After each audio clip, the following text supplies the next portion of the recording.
अस्सलामु अलैकुम वरहमतुल्लाहि वबरकातुहू। बिस्मिल्लाहिर्रहमानिर्रहीम। बेटा, उम्मीद है आप सब खैरियत से होंगे और माशाल्लाह से अपनी जानवरों का ख्याल रख रहे होंगे। तो आज हमारा जो टॉपिक है एक्सरसाइज 2.2 से पहले जो हमें थ्योरी पढ़नी है तो वो हम डिस्कस करेंगे। सबसे पहले कुछ चीज़ें ऐसी हैं जो आप लोग पहले भी अपनी अर्लियर क्लासेस में, जैसे क्लास 8 में 7 में आप लोग पढ़ चुके होंगे, लेकिन एक रिवीजन उसका देख लेते हैं। देखो इधर, जैसे आपने अलजेब्रा में पढ़ा होगा, एक पावर होती है और एक आपकी बेस होती है। तो बेस नंबर हो या वेरिएबल हो, यानी XYZ हो, इसके ऊपर जो अगर इस तरह का कोई कॉम्बिनेशन हो कि उसके ऊपर पावर है, तो इस जो जिसके ऊपर पावर होती है उसको हम बेस कहते हैं।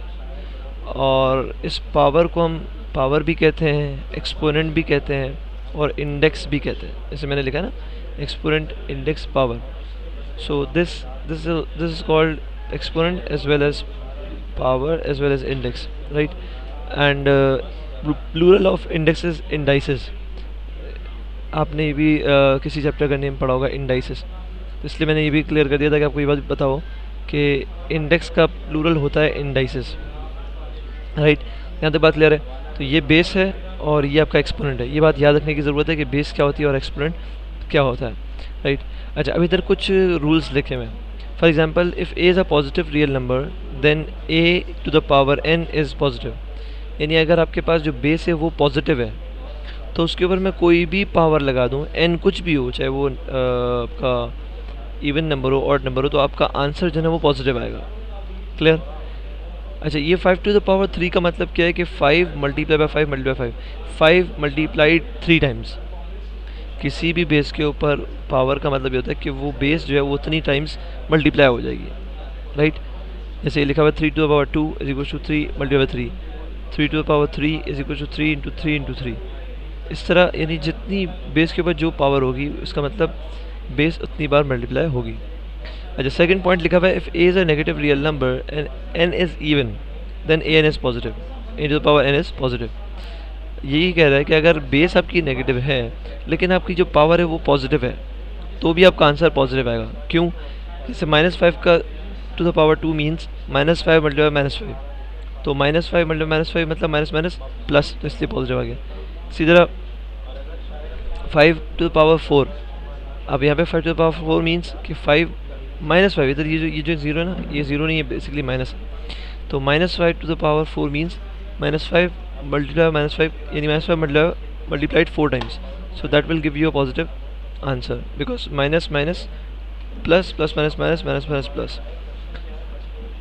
अच्छा, if a is a negative real number and n is odd, अगर आपकी जो बेस है वो नेगेटिव है और आपकी पावर यानी एक्सपोनेंट आपका ऑड है तो आपका रिजल्ट नेगेटिव नंबर निकलेगा। लाइक यहाँ पे आपकी बेस -5 है और आपका जो एक्सपोनेंट है वो 3 है, that is an odd number, so it will result into a negative number। -5 multiplied by -5 multiplied by -5 will give you a negative number। अच्छा जी, so is it clear कि a अगर नेगेटिव नंबर होगा and n is odd then the result is a negative number। यहाँ तक सबको clear है?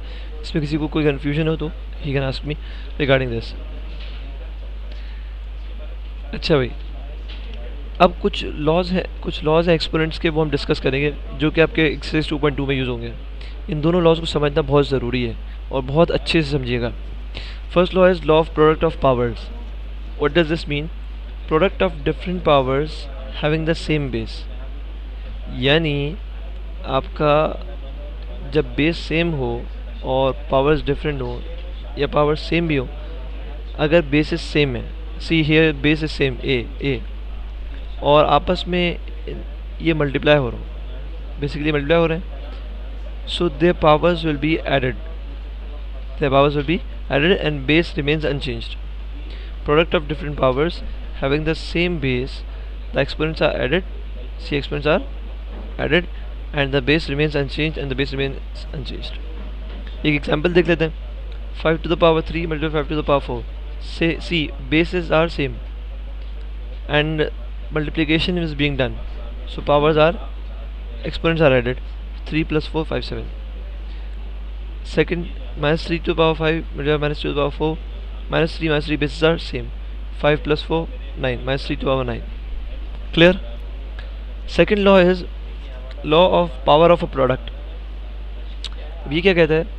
The power of a product of two numbers is equal to the product of their powers. The power of a product of two numbers is equal to the product of their powers. यानी अगर किसी भी दो पे चीज़ों पे या तीन चीज़ों पे एक ही पावर है, सही है, so you can distribute it as, यानी आप उसको तोड़ सकते हो इस तरीके से कि सब पे वही पावर आप ले आओ, सब पे वही पावर ले आओ. Is it clear? यहाँ तक सबको बात क्लियर है? सबको बात क्लियर है भाई यहाँ तक? अच्छा, अब हम लोग इससे पहले अभी भी कोई बात पूछनी हो फर्स्ट और सेकंड स्लाइड से related, you can ask me. इसके बाद हम एक्सरसाइज 2.2 पे चलेंगे. अच्छा भाई, exercise 2.2 very much easy. Question number 1, right the base and exponent in each of the following. बहुत क्लियर बात है, तीन क्वेश्चन है, आपको सिर्फ ये बताना है कि what is base and what is exponent in each of the following. बहुत क्लियरली हमें क्वेश्चन नंबर पार्ट 1 में पता चल रहा है कि 7 टू द पावर 15 है, तो 7 आपकी बेस हो गई और 15 आपका एक्सपोनेंट हो गया. सिमिलर दोनों क्वेश्चन आपने करने हैं. Question number 2, indicate which of the following are positive real numbers and which are negative real numbers. ये हमारे उन लॉज से रिलेटेड है, सही, जो मैंने आपसे डिस्कस किया है. जैसे अगर हम ये देखूँ, मैं ये देखूँ, ये तो बहुत क्लियर है, पॉजिटिव है और आपकी पावर भी आपकी इवन है. पॉजिटिव हो तो चाहे इवन पावर ऑड पावर, आपका आंसर क्या आएगा? Positive real number. सेकंड आपका क्वेश्चन देखें तो इसमें आपके पास ए जो है, यानी ये बेस आपकी नेगेटिव है और आपकी पावर भी ऑड है, तो इसका रिजल्ट आपका एक नेगेटिव रियल नंबर आएगा. तीसरा जवाब खुद कीजिएगा.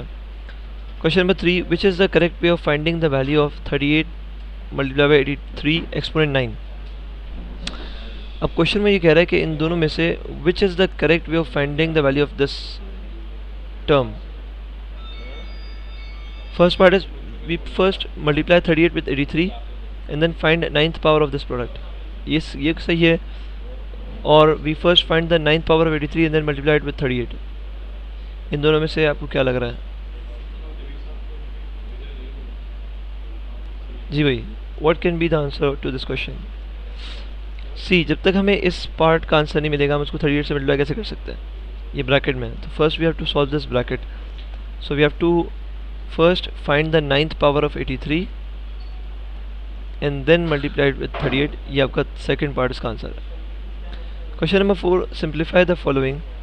आपके पास यहाँ पे 12 कह रहा हूँ 8 to 9 क्वेश्चन है. इन सब में वही लॉज लगने जो मैंने आपको भी बताए थे, सब में वही लॉज लगने. मैं आपको दो पार्ट करा रहा हूँ. क्वेश्चन नंबर 4 देखो, -91 टू द पावर 4. इसमें लॉ लग रहा है, लॉ फर्स्ट नहीं, जो हमने लॉ से पहले चीज़ डिस्कस की थी. आपकी बेस जो है वो नेगेटिव है और आपकी पावर है इवन है, तो simply answer will be 91, positive 91 to the power 4 because your power is even. अगर यहाँ पे ऑड पावर होती तो आपका आंसर नेगेटिव था. अच्छा, इसमें हमें कैलकुलेशन नहीं करनी, you just need to use the laws which we just discussed. Like अगर आप इधर देखो तो 5 to the power 4 multiply 5 to the power 2, यहाँ पे आपका जो फर्स्ट लॉ मैंने अभी आपको समझाया है वो लग रहा है, राइट. तो ये सारे रिमेनिंग क्वेश्चंस आपने करने.